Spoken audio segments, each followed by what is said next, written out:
tu sais qu'il fait chaud. Tu es peut-être à 40 degrés Celsius. Tu portes par exemple des sous-corps, des slips qui sont en polystène, qui ne sont même pas en coton. Ça serre tes testicules pendant toute la journée. Tu mets également par exemple des ordinateurs. Ici, il envoie une forte chaleur. Toi-même, tu portes des pantalons qui soulèvent encore tes testicules. Et donc, les testicules ne respirent plus. À la longue, pendant des mois et des années, ça peut perturber la formation des spermatozoïdes.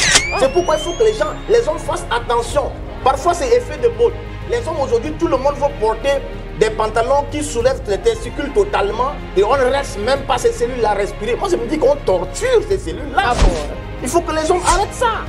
D'accord. Pourquoi avoir des effets de mode qui puissent encore, c'est pas empêcher que tu puisses avoir des enfants dans l'avenir? Selon des études, la production et la qualité des spermatozoïdes peuvent être influencées par divers facteurs, notamment le mode de vie, l'alimentation, l'environnement et la santé générale. En adoptant des mesures adaptées, il est possible, chers hommes, d'optimiser votre santé reproductive et d'augmenter les chances de conception. Alimentation et qualité des spermatozoïdes. C'est justement le sujet de ce jour. Merci d'être avec nous. J'espère que vous allez bien. Aujourd'hui, nous recevons le sexologue, diététicien, nutritionniste, le professeur Okopo Mbamba-Jacques. Professeur, merci d'être là. Merci à vous. Comment vous allez? Ben, je vais super bien. C'est toujours un plaisir de vous recevoir. Le plaisir est partagé. Super. Alors, selon une étude, l'infertilité touche près de 15% de la population mondiale. Donc, dans 40 à 50% des cas, hein, l'homme en est le responsable. Est-ce que les hommes deviennent de moins en moins féconds? Ben, le constat est réel. Ok. Parce que on constate qu'au fur et à mesure que l'homme évolue, surtout les hommes, sexe masculin, la qualité des spermatozoïdes se détériore. À cause de plusieurs facteurs, bien sûr. Oui. Parce que pour parler d'une bonne qualité des spermatozoïdes, déjà il faut regarder le volume. Pour 1 cc, ça veut dire que pour 1 millilitre, il faudrait avoir autour de 15 millions de spermatozoïdes ou plus. Malheureusement, aujourd'hui, nous constatons que beaucoup des hommes ont moins de 15 millions de spermatozoïdes pour 1 millilitre de sperme. D'accord. Quelles sont les raisons en même temps? Ben, les raisons, il y a déjà l'alimentation, le stress, le manque de sommeil. Il y a également l'environnement de vie à cause des métaux lourds et tout cela. Parce que pour parler, tu peux éjaculer, mais dans ton sperme, tu peux avoir ce qu'on appelle une oligospermie. La quantité des spermatozoïdes est peu. On appelle ça oligospermie. Okay. C'est de l'anomalie. Ce sont des anomalies Exactement. Tu peux développer ce qu'on appelle de l'azospermie. Ça veut dire que dans ton sperme, il y a 0 spermatozoïdes. Oui, il y en a absence de spermatozoïdes. D'accord. Troisième type d'anomalie, c'est ce qu'on appelle asténospermie. Ça veut dire que les spermatozoïdes dans le sperme sont parfois fatigués. C'est difficile qu'ils puissent bouger et atteindre ce qu'on appelle les 1/3 des phallopes. Donc, il y a des personnes qui peuvent dire que mais lors des rapports sexuels, j'éjacule, mais je me rends compte que ce n'est pas moi le responsable lorsqu'il n'y a pas de grossesse. Mais ce n'est pas vrai. C'est pas vrai. Tu peux éjaculer, mais dans ton sperme, mon ami, tes spermatozoïdes sont fatigués. Ils ne peuvent pas bouger. Donc, tout ça sont des... Ou bien, les gens, dans le sperme même, il y a des que les spermatozoïdes, il n'y a même pas de tête ni de queue. Et puis, il accuse la pauvre dame. Oui, effectivement, sous nos cieux, hein, la femme, elle encaisse toujours et puis elle porte toujours ses accusations. Alors, pour parler d'une bonne fabrication des spermatozoïdes, l'élément clé de la formation des spermatozoïdes, on appelle ça la vitamine B9. La vitamine B9, ou bien soit dans les aliments, on appelle ça folate, ou bien soit acide folique, quand c'est synthétisé. Donc, et on le retrouve où? La plupart des légumes à verre feuillu, là, par exemple la laitue, de l'avocat, les épinards, les feuilles de, je ne sais pas, des amarantes. Donc tout ça contient de la vitamine B9 qui contribue à la formation des spermatozoïdes. Dès que les spermatozoïdes sont fabriqués, ils doivent atteindre ce qu'on appelle la maturation. Et la maturation, il faut les aliments riches en zinc.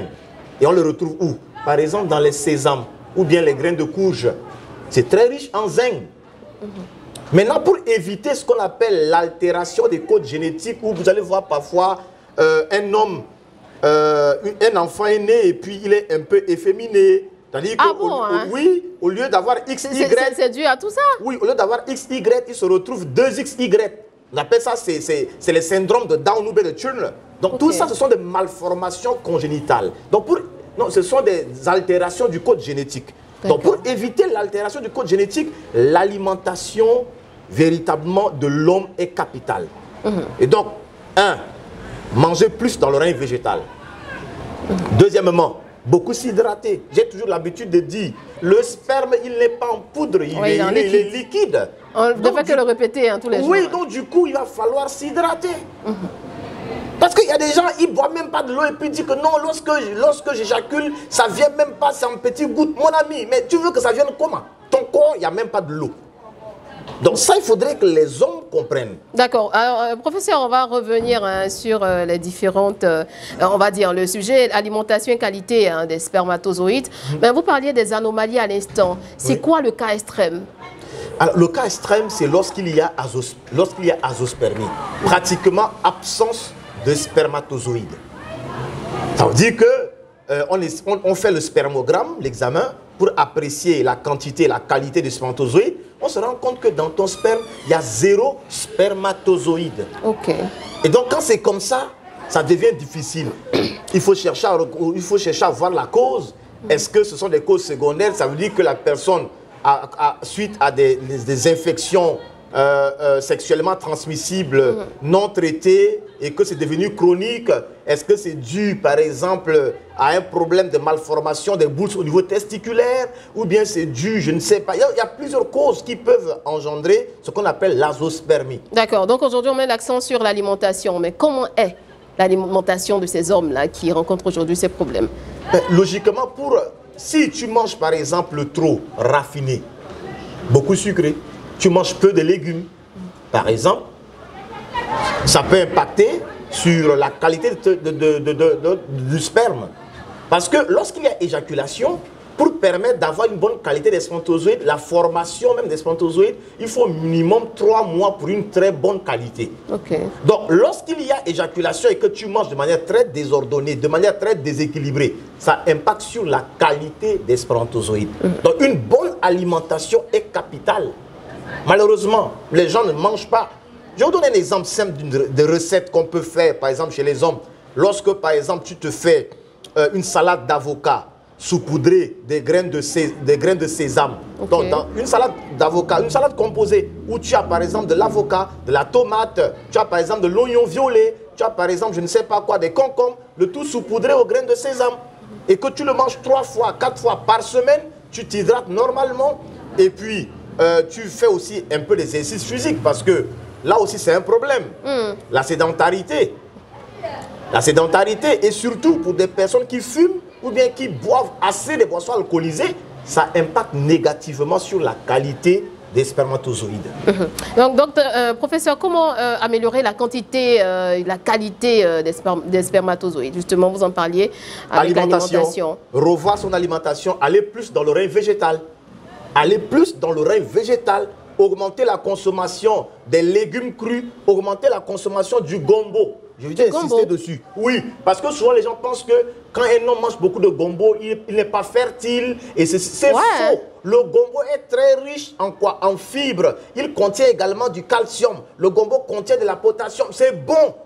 Les gens pensent que comme c'est gluant, ça veut dire qu'il ne va pas avoir de l'érection. C'est faux. C'est faux.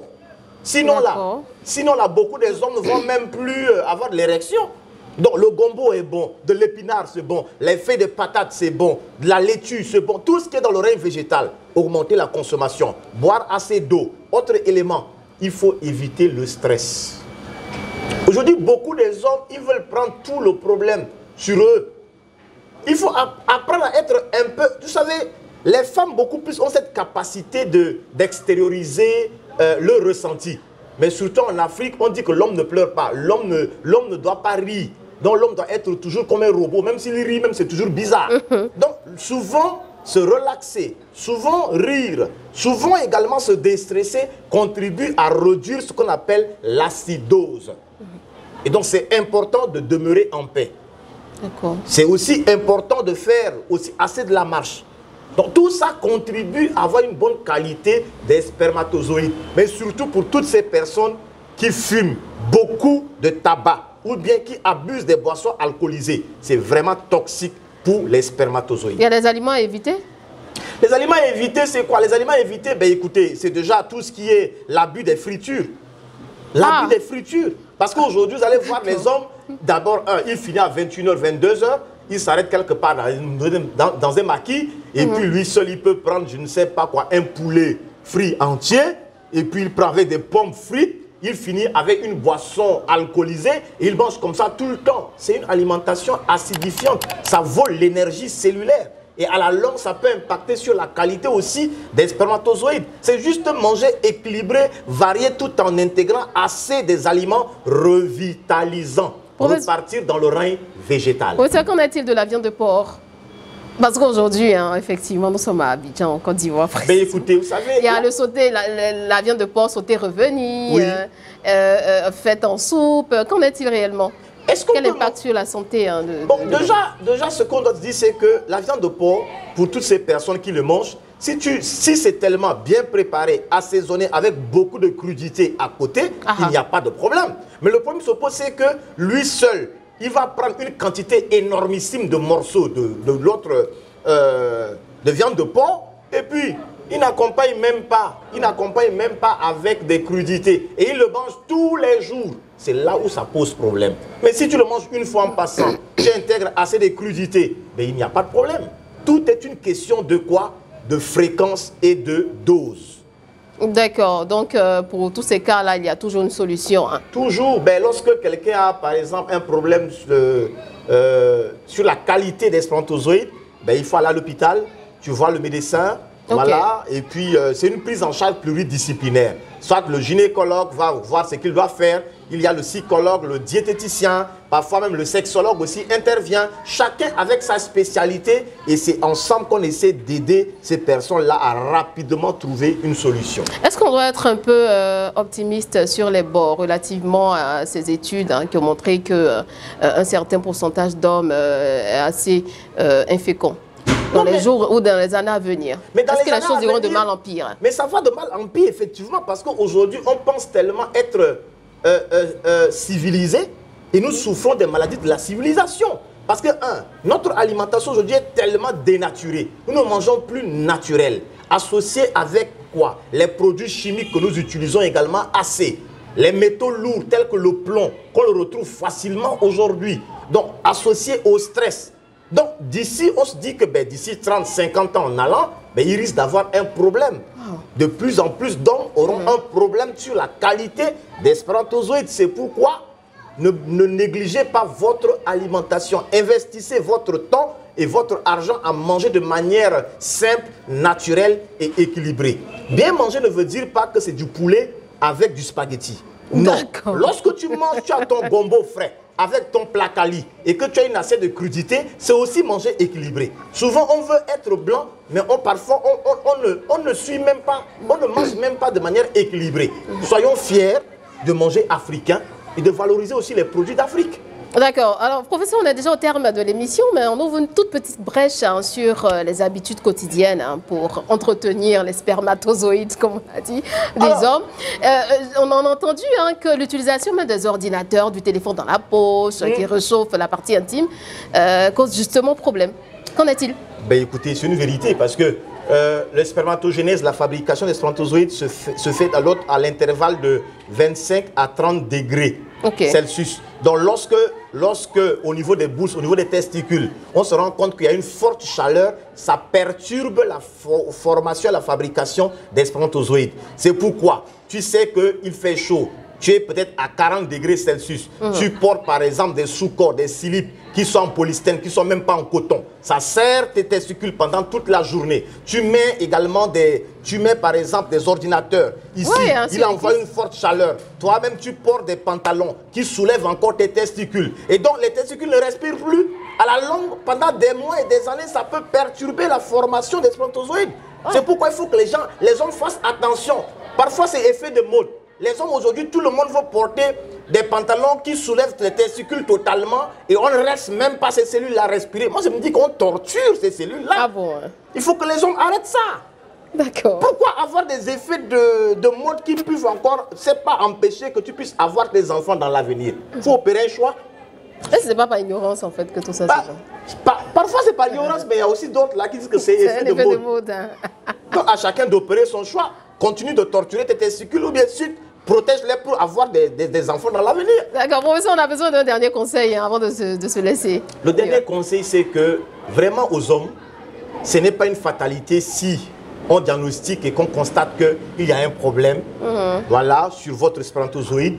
Je pense que lorsque vous allez voir un médecin associé avec une bonne alimentation, des bons conseils sur le plan psychologique, le plus souvent, on arrive à résoudre ces problèmes. D'accord. Mais lorsqu'il y a un problème d'infertilité dans le couple, il faudrait que les hommes également accompagnent les femmes à l'hôpital.